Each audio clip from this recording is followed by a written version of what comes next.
My parents had a maths tutor for me because they wanted to be amazing at maths. I was pretty good at numbers, and I'd have this tutor and he'd tell me that, he goes, the reason that you're struggling with the next question is because you're always worried about what your parents think.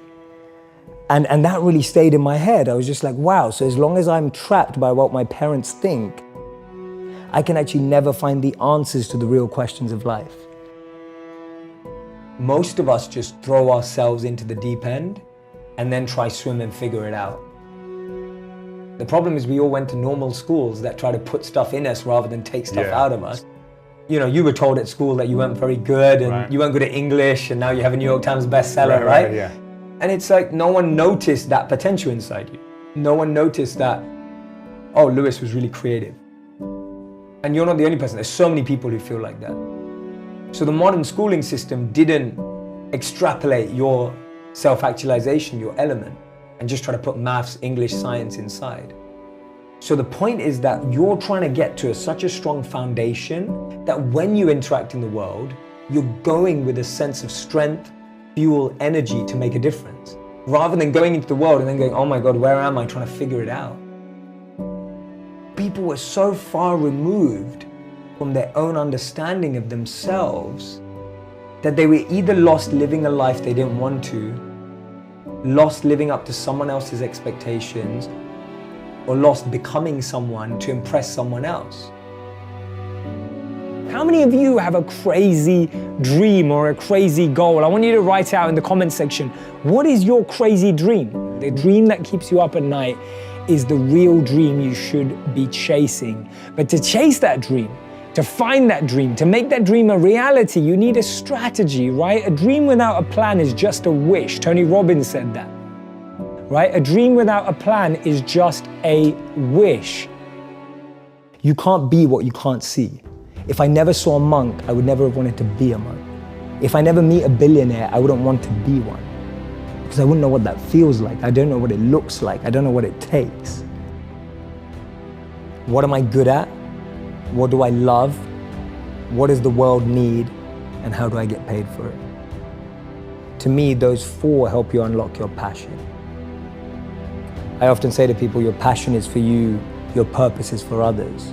Your passion makes you happy, but when you use your passion to make a difference in someone else's life, that's a service, that's a purpose. My goal has never been financially or materially oriented. I see that stuff as the byproduct of doing what you love. I genuinely believe that. It's always been that way around for me.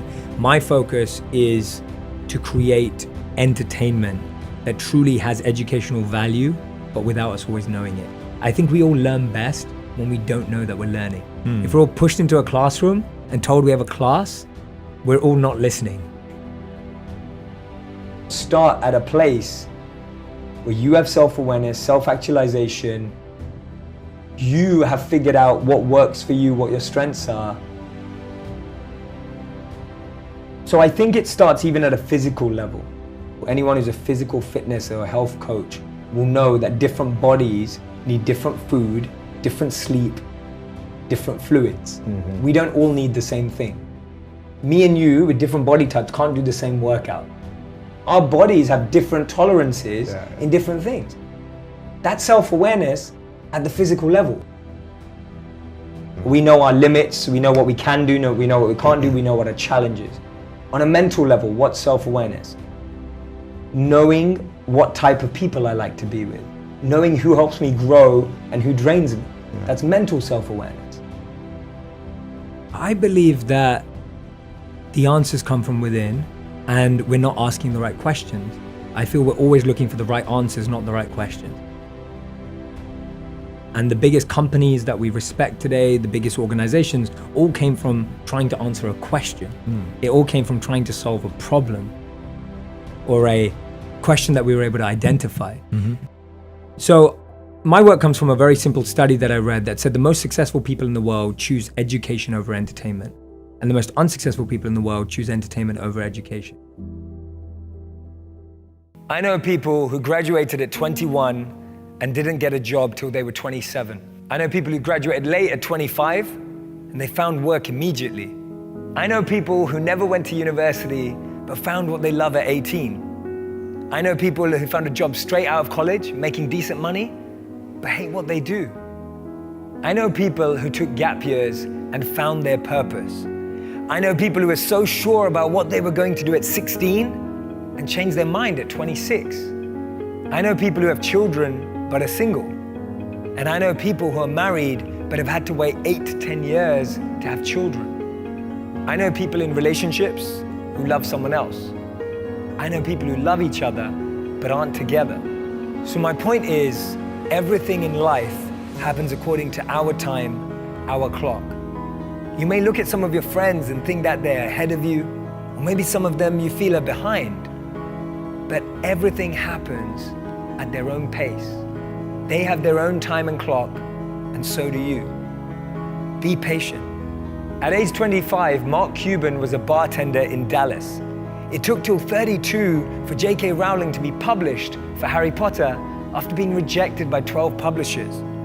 Ortega launched Zara when he was 39. Jack Ma started Alibaba when he was 35. Morgan Freeman got his big break at 52. Steve Carell only got his break after 40 years old. Virgin was started by Richard Branson at 34. Getting your degree after 25 is still an achievement. Not being married at 30 but still happy is beautiful. Starting a family after 35 is still possible. And buying a house after 40 is still great. Don't let anyone rush you with their timelines. Because as Einstein said, not everything that counts can be counted, and not everything that's counted truly counts. And this is the most important thing. I want you to be able to create meaningful, purposeful, fulfilling lives for yourselves, and learn how to use that to make an impact and a difference in the lives of others. That will be true success.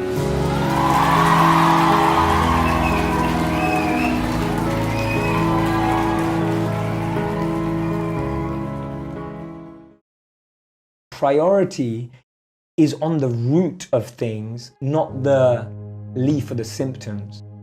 You're not dealing with your challenges at symptomatic level. You're dealing with it at root level, right? People say, oh, if you're stressed out, just take a stress pill. If you're stressed out, just go to get a massage. If you're stressed out, just relax, watch Netflix and chill. But all that's doing is pacifying you, escape for that hour, 2 hours, maybe a week. But going to the root of it and learning how to change your breath means you can manage any situation in life. Always go to the root. It will take longer, but it will last longer. Always go to the root. Cut down the root of that weed in your heart. Cut down the root of that weed in your mind. Don't just let it grow and kind of water a little bit and snip, cut it a bit. Just really go to the root and just knock it out. Get rid of it. Get a big axe and cut it down. The biggest weeds that we all get is on our intention. So when I say intention, I mean my current intention is to use everything I've been given, everything that I have, in the service of others. But every day that intention, which is a beautiful little plant that's growing, gets weeds around it. No, do it for the money. Just do it for the fame, do it for the followers, do it for this. All these weeds are like going around my real intention every day. Every day. That's a weed. A weed is the intention that you don't want. And the problem is, sometimes you've let it grow so much, the weed looks like the plant. And you start believing it's the same thing. I've always had friends who are older than me. And I could see a lot of them in the most successful careers, successful jobs, beautiful partners, whatever it was. But I saw a sense of lack of fulfillment, meaning, and purpose in their lives. And I've always been an observer, and I would see these people who are like 5 years older than me, 7 years older than me, maybe 10 years older than me. And I'd be watching them and go, is that the life I want? And often the advice I give to people today is fast forward where you are, look at yourself in 10, 15, 20 years' time, and ask yourself the question, is that where I want to be? I think it's Thomas Edison who says, when you feel you've exhausted every option, remember you haven't. And Einstein said, if you judge a fish by its ability to climb a tree, it will spend its whole life believing that it's stupid. And too many of us are fish trying to climb a tree. Too many of us are monkeys being taught how to swim. Too Too many of us are lions being taught to live like cats. We're not getting to live in our element.